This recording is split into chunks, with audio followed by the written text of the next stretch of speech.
ili yeyote amwaminie asipotee awe na uzima wa milele. Kwa maana jinsi Mungu aliupenda ulimwengu hivi kwamba akamtoa mwanae wa pekee atufilie, ili yeyote amwaminie asipotee awe na uzima wa milele.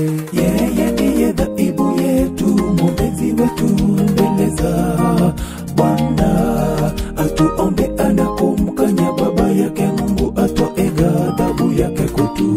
Yeye ndiye dhabihu yetu, mwombezi wetu mbele za Bwana. Atuombe anakumkanya baba yake Mungu atoe ghadhabu yake kwetu.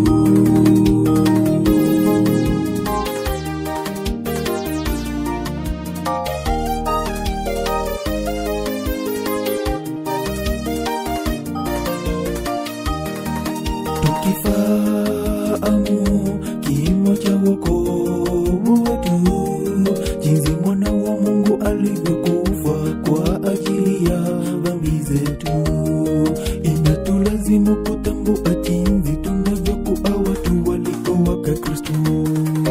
Tukifahamu kimo cha wokovu wetu, jinsi mwana wa Mungu alivyokufa kwa ajili ya dhambi zetu, inatulazimu kutambua jinsi tunavyokuwa watu walio wake Kristo. Yeye ndiye dhabihu yetu, mwombezi wetu mbele za Bwana. Atuombe anakumkanya baba yake Mungu atoe ghadhabu yake kwetu. Yeye ndiye dhabihu yetu, mwombezi wetu mbele za Bwana. Atuombe anakumkanya baba yake Mungu atoe ghadhabu yake kwetu.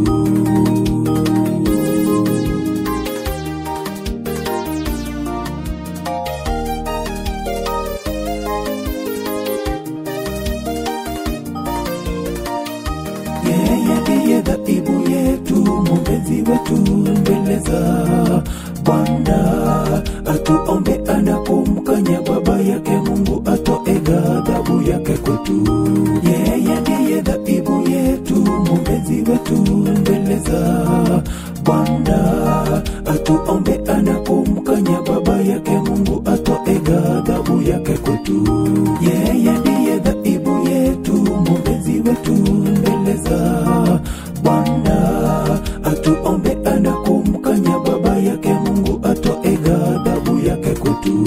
Yeye ndiye dhabihu yetu, mwombezi wetu mbele za Bwana. Atuombe anakumkanya baba yake Mungu atoe ghadhabu yake kwetu.